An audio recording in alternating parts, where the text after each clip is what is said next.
Hi everyone, ang inyong lingkod si Kababols. Siyempre, nandyan po ang ating Dial 911. Nandyan po ang ating kapulisan. Siyempre, nandito po tayo ngayon sa ating tree planting activities dito po sa Kapitolyo ng Cavite. Siyempre, hindi po mawawala ang ating PNP Maritime Group by Land and Sea Overcap. Siyempre, kasama po ang ating Station Chief, si Police Major Arnold S. Pinales.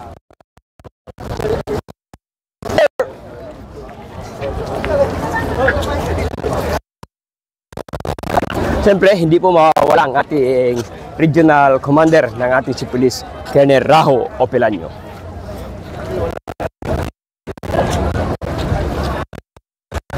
So kung nakikita nyo mga kababols, nandyan po ang ating Bureau of Fire, nandyan po ang ating mga kapulisan.